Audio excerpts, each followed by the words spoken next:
Hi, I'm Clarissa Moll, producer and moderator of the Bulletin. Here's a short clip from one of our segments in this week's episode. To hear the whole conversation, visit the link in our show notes or search for The Bulletin on your favorite podcast platform.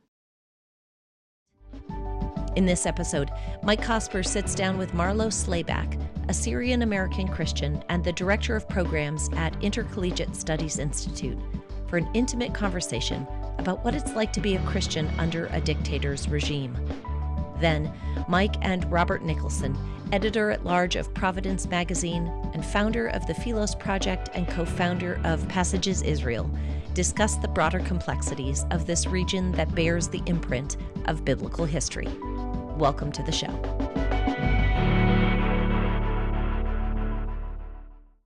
Marlo Slayback, welcome to the Bulletin. Thank you. Good to be here. So why don't we start here for our listeners who may not be familiar with you or your work.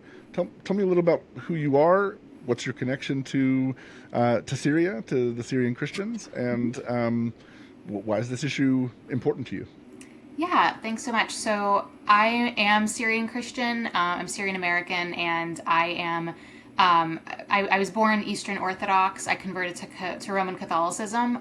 Technically Byzantine. I'm Byzantine Catholic, but I go to a Roman church.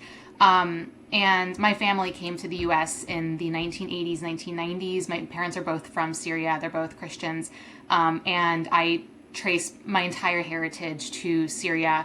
Actually did a 23andMe, which was kind of a waste of money because, like my father had predicted, I have my entire lineage is from Syria and that general Levant region. So yeah, we've been in. So there wasn't like an ounce of Irish in there. Nothing. Yeah, absolutely nothing. Yeah, it was just like regions of like northern Lebanon and Homs, where my mom is from, and my dad is from the west coast of Syria. And as we'll probably talk about at some point in this podcast, there are certain parts of Syria that are enclaves for Christians. So in particular, I mentioned I was Eastern Orthodox. Greek Orthodoxy is the largest population of Christians in Syria. And then you have the Catholic Church as well. So you have Melkite Catholics, Maronite Catholics. And this issue is important to me because Syria is the cradle of Christianity. That Levantine area is the cradle of Christianity. And over the years, I've seen my own family impacted by the, I am a part of the diaspora. My parents are part of the diaspora. I consider myself American, of course, but I really hold closely my Syrian heritage. But this is something that has been impacting this population for decades now. Of course, we've had Syrian Christians in the U.S. since the early 20th century. So you look at areas like Dearborn, Michigan, which recently became kind of a flashpoint in the election, has one of the largest populations of Arabs in the U.S. And a large population of that is Lebanese Christians and Syrian Christians as well. So these populations of Christians have lived in the U.S. for quite a while. But in the 20th century, 21st century, due to, war and other sort of, conditions, you've had a big diaspora leave in an, exodus from this region.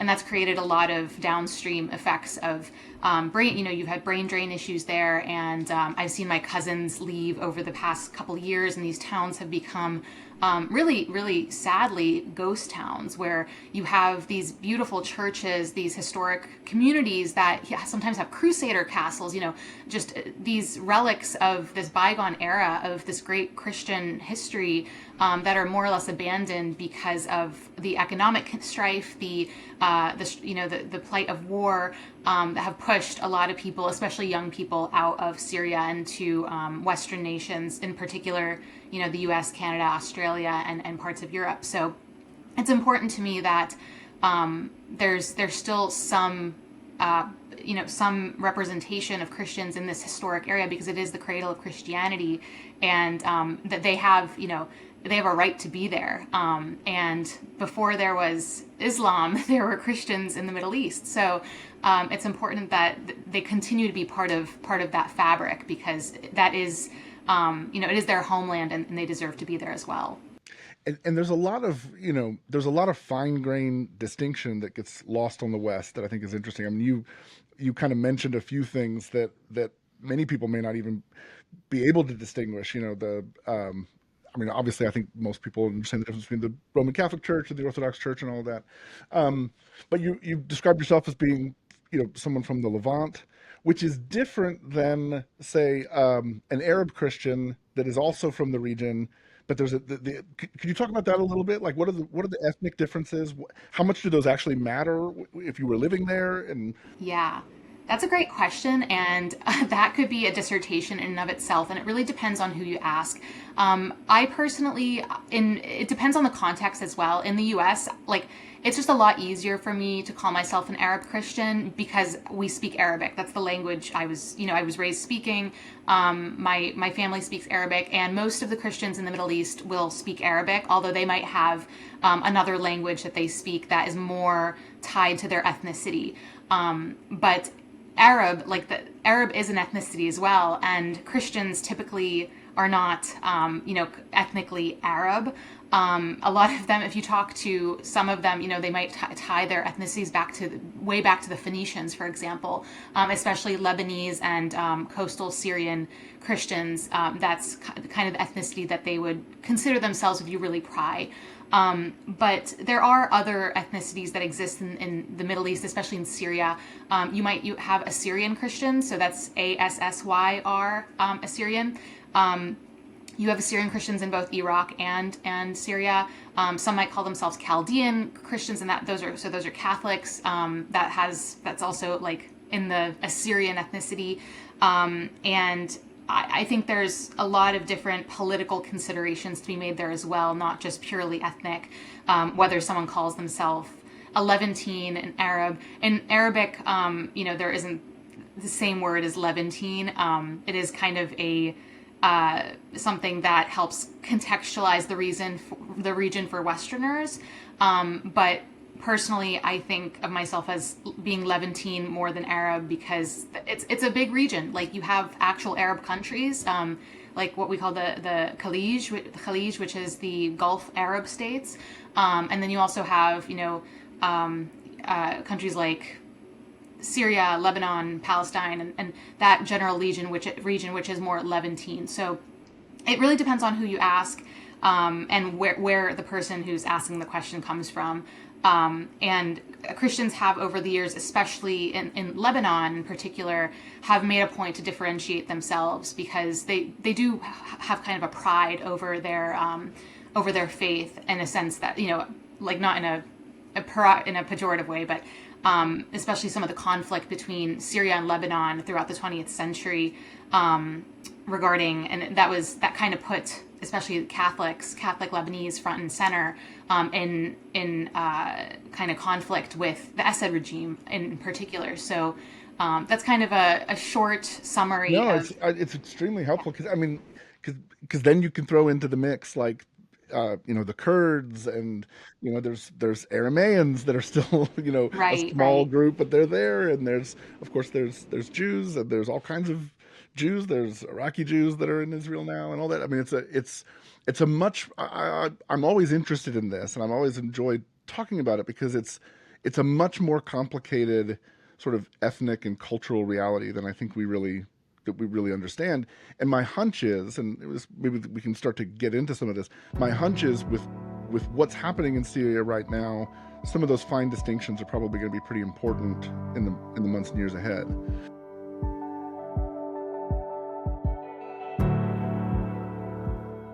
All right, Robert Nicholson, welcome back to the Bulletin. Thanks, great to be here. Yeah, let's start by looking. In the first segment of the show today, we talk a bit granularly about what's going on with Christians in Syria right now. I'd love to sort of reset for this conversation, maybe back up a bit, and if you could kind of, for those who are still sort of processing what's happening, maybe help us understand what happened over the last couple of weeks. Why was it a big surprise, and what are some of the big takeaways? Well, it was really interesting for me as I happened to be in Jerusalem as all of these things were going down. So I had this unique and very proximate perspective among people who have a real stake in this conversation. For us sitting in the U.S., it's really important, but it's a little bit abstract. For people on the ground, it's very real. Damascus is not that far from Jerusalem. I think for me, the biggest takeaway, having worked in this space for a very long time, is the liberation of the Syrian people. And I don't think that fact can be overstated. For as long as I've been working in this region, Assad's been in power, and of course his father was in power much longer than that, and these people have suffered. And as these prisons are being opened, political prisoners being released, we're finding out more and more, what despicable things the regime was up to, in addition to, killing hundreds of thousands of its own citizens. So it's hard not to watch that just as a human being and not celebrate that lots and lots of people are much happier today than they were then.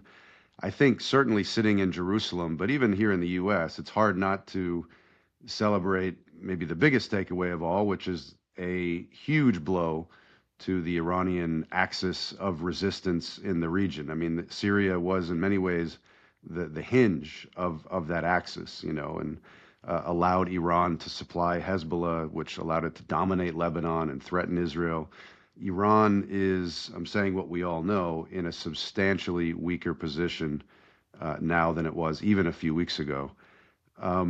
Maybe a more abstract takeaway for me was that Arab nationalism, which in one form or another had been ruling this region for a very long time, is now, I would say, officially dead, right? Syria was in a lot of ways the birthplace of Arab nationalism back in the 40s and 50s.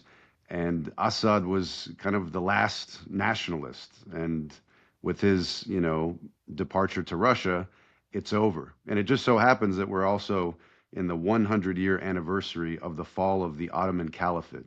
It's 1924 that the Ottoman Caliphate, the last caliphate, finally closed its doors. And pretty much for the last century, everyone's been trying to figure out what is the next political order that should rule the region. And, they've tried monarchy, there's tried republics, democracies, dictatorships. And I think with the capture of Damascus by a Sunni Arab Islamist group, there's a new answer on the table that maybe wasn't there before. And to me, that was, thinking of it in a historical perspective, a pretty momentous kind of event that made me realize we really are in a new era after October 7th. We've all said that, and I think we've meant that in a kind of emotional or aesthetic way. But I think structurally, politically, the region is really moving into a new stage, and it's really important that we here in the U.S. grasp that and figure out what we're going to do about it. Yeah, it strikes me that like one of the more interesting kind of open questions on this, and I mentioned this to Marlo as well when she and I spoke, but the shifting nature even of the, you mentioned that a Sunni Islamist organization took Damascus, and they've been kind of the leading force of this coalition of forces that's been rebelling against Assad for the last decade. But even at that, we've heard a lot from various people in the U.S. about essentially concerns that sure, Assad is gone, but what we've put in its place is is somebody that was an al-Qaeda affiliate at a certain point. They've made some gestures that sound a little more open, a little better than I think we could have feared so far. Obviously, it's early on. The Taliban made gestures when we left Afghanistan that that they were not going to do what they have done since then. So I guess I say all that to say, like, I'm curious what your sense is with the Sunni Islamist group taking over. Is this going to look like Saudi Arabia 10 years ago, 20 years ago, or is this going to look like Saudi Arabia now, which is trying to build bridges to the West and give its people a little more liberty than it used to? As you said, there are some good signs. This guy, Jolani, who's running Hayat Tahrir al-Sham, the group that actually took Damascus, has learned over the last 10 years how to, let's say, play the game.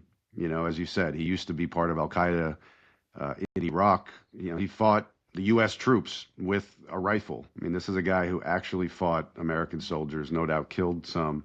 He was imprisoned by us for, I think, 5 years, got out of jail, set up the al-Qaeda shop in He Syria. was in Guantanamo Bay, right? He was, I'm not sure if he was in Guantanamo or if he was in prison in Iraq. I don't know the answer to that.